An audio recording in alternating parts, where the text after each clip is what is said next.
Hello besties, welcome to another cooking video. So today we are making black eye pea with plantains, what they call the cow beans or the cowpea.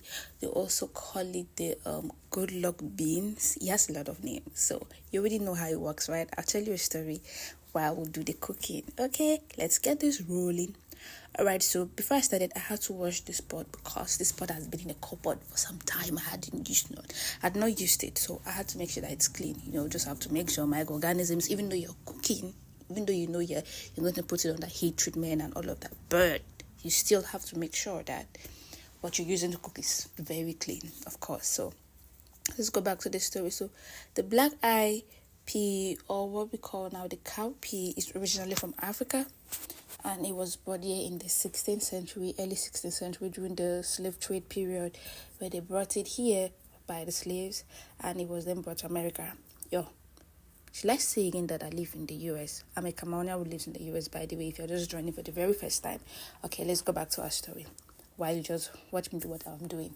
Okay, so the black eye pea, or the cow pea, is from northern part of Africa, but it was brought here by slaves who later on embrace this food and turn it into part of their culture. So here in the US, on the first of every year, which we generally celebrate as New Year, we I wouldn't say we, because I'm not a black American. Okay, all the black Americans cook these beans for good luck. They feel like their forefathers brought these beans with them, and they ate it, and they grew with it, and they fought with it, and today they have freedom. So they cook these beans on the first of every year to celebrate freedom, to celebrate newness, and to celebrate good luck, signifying that they're going to start this new year with a new beginning, like the new beginning that they experienced, especially in the southern part of America. In the southern, no, not the southern part of America, in the southern northern part of America, no, in the southern part of North America. Yes, that's how I should say it. Oh God, I have to go back for English classes, guys. I'm sorry. In the southern part of Northern America, most blacks believe so much in these beans and they eat a lot. So back in the days, they usually use it to feed livestock, livestock like animals here. So these people were eating the same food like cows. That's why the name, that's how the name was brought up, the cowpea. So you're like, where is the cow in the pea? Does it look like a cow? Yes, somehow it looks like a cow, because most cows are white in color, and the eyes of cows are kind of dark. So that's how the name cowpea came out, and also because cows ate it too. So moving forward, you can just make it plain. The Nigerians usually just make it plain. They just boil it with some salt, add some little bit of condiments, and that is it for them. But for us in Cameroon, we add a lot of other things. That's why you see me chopping the green peppers, celery, spring onions, and all of that. We add it there because we want something that is not just beautiful, not just delicious, but something that is rich in nutrients, something that is energy dense, nutrient dense also. And in my other video, we were trying to talk about, to figure out the phytochemicals in these veggies. Why do we eat green peppers? Why do we include green? Why is it important for you to include green peppers? Most people just eat green peppers like that. Why actually eat spring onions? So all of this, why onions of all things, right? Why include onions? So all of this bring a lot of phytochemicals or proactive elements. Is that English correct? God, please. I need to take English classes. Let's go on. So yeah, I was just chopping everything, and I apologize that my English is not as smooth as it's supposed to be. So what you do is, this was the pack that I bought was frozen, which means it had already been cooked. This beans is very soft, so if you cook it for a long time, you will lose the essence. Apart from the fact that nutrients will leach out because that's already been cooked, you will also make it become soft.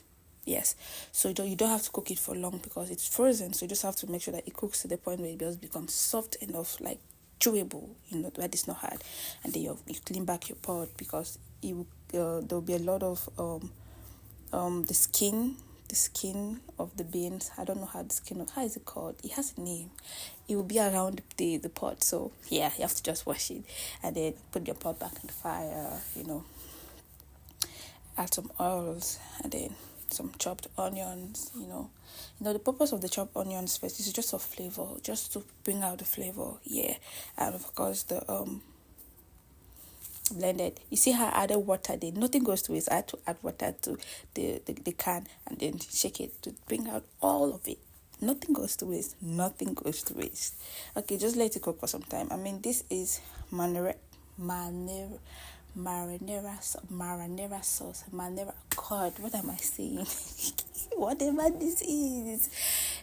So it's pasta sauce with meat that's already been cooked. So while it was going on, I plan on making this with plantain. So, common sense. I mean, I have 4 burners. So while the beans is on this one, the plantain should be on the other one. That way I'll be fast, I'll finish cooking within a very short time and I'll be done with it.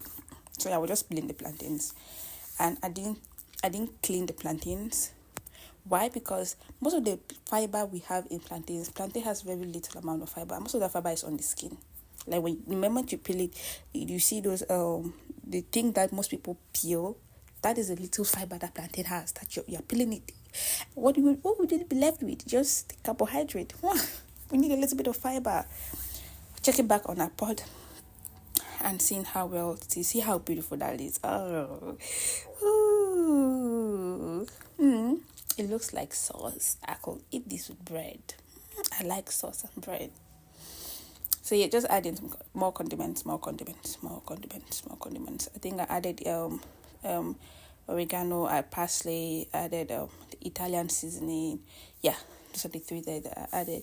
And then ginger and garlic. Very important. Not too much garlic. You don't want too much garlic. You don't want to put excess of it. Just put enough quantity. And I use rotisserie chicken. Rotisserie chicken is cheap. This chicken, I think I bought it for $6 or $7. So it's cheap. And I have like a whole chicken. Back home in Cameroon, eating chicken is luxury. We rarely eat chicken. It was luxury for me. It was luxury for my friend because I lived with my friend back in school. It was luxury for us. So we ate chicken on occasional days when we had a lot of money. So yeah, I am now. Yeah, chicken is cheap, So why not consume it compared to red meat, which is more expensive and of course is not very healthy. So why not go for white meat? Though it's also not very healthy because of how it's grown and the type of food that they feed the chicken with. But I mean, we have to just manage for now until we have money to buy organic product. So I just added the chicken here and we're just mixing everything together. Just make sure everything combines and so the chicken cooks too. Sometimes I don't trust this rotisserie chicken we buy from stores. I feel like they don't really let it cook enough. Chicken is kind of complicated. If it doesn't cook well, and you know how they carry a lot of microorganisms, I don't want to fall sick in this country. I've been here for a year already and I've not been sick. I've not visited the doctor's office, so I don't want to visit the doctor's office anytime soon. Washing the plantains to put it back. You see that on the other side of the sink, I have my beans already washed, waiting to get into the pot. While on the other side, I have my plantains.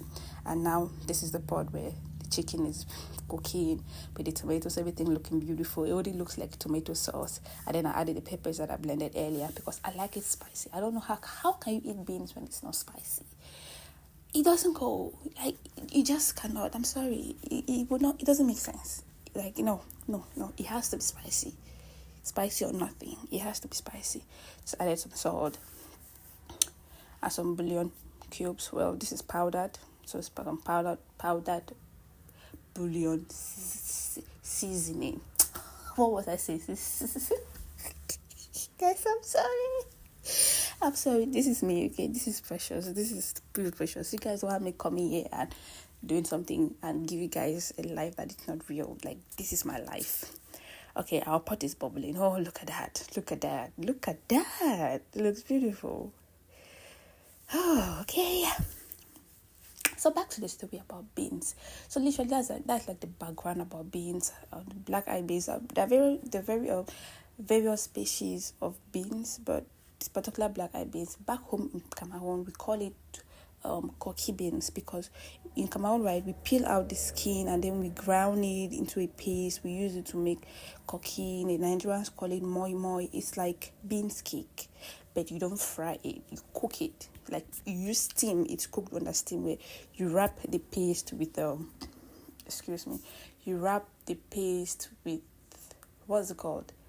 You wrap the paste with plantain leaves or banana leaves. Yes, you wrap the paste there. You mix some condiments there, and then you wrap it off. Yeah, just adding, of course, our spices that we sliced earlier. Wait, why do I keep adding? Why do I keep saying "of course" in every sentence? Is that correct? It's not correct. It's not correct. Moving forward. Staring at the pot. See, on the other side of the burner, we have our plantains that are getting, need the plantains ready by the time that the beans is ready. That way, the beans will not be ready. Then we start wasting time and waiting for the plantains to get ready. Especially when I'm hungry. I don't want that. And just so I was making this video when I just came back from work, tired. I was really tired while making this video, but I said, well, let me just film this process. Let me just film it. I filmed this process like 2 weeks ago. I haven't had the time to do the voiceover. Here I am trying to do the voiceover, and I'm messing up. So what I just added is called crayfish. Crayfish is small. It's like shrimp, like those very small sizes of shrimp. I call crayfish. Does it have any other name? Well, in Cameroon, in Pidgin English, we call it janga. Yeah. So there is no way you can make, for us, there's no way you can make beans without crayfish. There's no way you can make some native food like soups without crayfish. Like, there won't be any taste. But when you want, like Ero, that's another type of Cameroonian dish. Like when you're eating it, something just feels off. That is because there's no crayfish there. And especially when there's no crayfish and no pepper, it's just like making food for children. So there's no way we can eat that.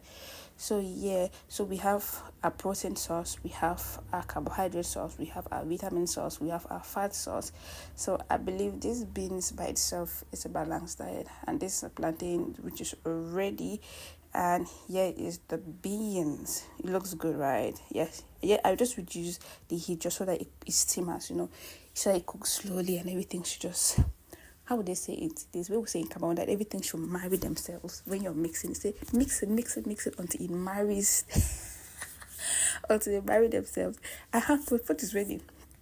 I'm serving food. Time for me to eat. I was so excited to eat because, the flavor, the appearance, everything just looked good. Yay! And I was excited eating beans again, It was all fun, but it's not fun doing this voiceover because I am messing up and I'm speaking wrong English, and I'm not being what's it called? I'm not organized. I am not prim and proper. Yes. Everything has to be organized. You need to follow a script. But here I am just saying anything that comes to my head. Well, this is precious. You just have to bear with me, okay? I don't want to come here forming. This is my page. I just want to be real with you all. So yeah, I was dancing. Of course, excited. Time to eat. Did I just say of course again? Help me, God. Time to eat. Eating plantains and this. See? Of course, when you see food, you dance after stress. Like, I don't like cooking. Did I mention that? Yes, I mentioned it here that I don't like cooking because how am I going to spend 3 hours making a meal that I'm going to eat in 20 minutes? Like, that's not fair, right? It's not fair. See, it was very hot here that I put in my mouth. See how my eyes are shining. It was burning my tongue here. I had to use water to cool it down. And the food is finished. Just like that. Now, let's talk about the stress of cleaning when you're done cooking. Somebody tell me, why is it so difficult? I have eaten, I have cooked, I am tired, I want to go sleep. Can an angel come and wash the plates for me, please? Must I be the person to wash the plates? Doing the dishes that are cooking is stressful and tiring. But I don't have a choice. I have to do it anyways because I don't want I hate flies. And I know things like dirty dishes and dirty trash can brings a lot of flies to the house. I hate flies. I can't stand flies. I just have to clean them. Clean everywhere. Now, the thing is, you don't just end with you cleaning the plates and spoons and everything. You have to clean the surfaces. Of course, you're making sure that your space is clean. Microorganisms. Remember that you cannot see these things. These organisms cannot be seen with the naked eyes. They will stay there, they will live there. You carry your hands and touch there, and then you will touch your face. Oh, did that? Do you know that your face is one of the parts of one of the almost dirty parts of your body? Your face. Oh, it carries so many or so much. So many or so much. Someone help me. Is it so much or so many? Please, if you had English, put in the comments. Bacteria. Bacteria is a plural of bacterium. So when there are many, you call them bacteria. So you carry so many bacteria, right? Because I can't. English is not my first language. Forgive me. Yes, and then you touch that surface, you touch your face, so you're just transferring microorganisms everywhere, which doesn't make it so good. Cleaning and cleaning and cleaning. So for cleaning surfaces, right, I always make sure that I use a disinfectant, because I just want to be sure. I don't just want to use soap and then clean it. I want to be sure that what I'm doing is actually disinfecting. Sometimes you can clean but not disinfect. There's a difference between disinfection and cleaning. What I'm trying to do is disinfecting. But someone might argue that you disinfect things like things that are very prone to growth of microorganisms. The kitchen is one of those places in the house, apart from the toilet. Most people think that you only have to disinfect your toilet because you defecate and you urinate. But no, your kitchen. Remember, you're dealing with, especially as I've touched chicken. Chicken, nah. You disinfect, my dear. Just make sure that you disinfect. If you have a disinfectant, buy one for your bathroom, buy one for your kitchen. Buy the one that is you can use on surfaces that are in contact with food. So what I use is this one. What's the name again? What's the name? I hope I showed you in this video. What's the name? Oh, yes. So I think we'll get to see the name. This is what I use to disinfect all my touch points. Touch points are literally where any spot or place where you get to touch your hands, you get in contact with your bare hands, or anything gets in contact with. So just make sure that it's clean, it's disinfected, and then you are sure that there won't be any significant growth of microorganisms. And now I'm done. I have to go take out trash. As I told you, I don't like keeping trash in the house because they attract flies. So me go into the trash can to go deposit trash. One thing about my apartment, I'll tell you guys. No, this is not an apartment. It is a townhome. This section or this estate is quiet. Very quiet. I love it here. Apart from the fact that there's so much noise from the train. But it's a very quiet place. Oh, look at my shoes. Oh, drone. Oh.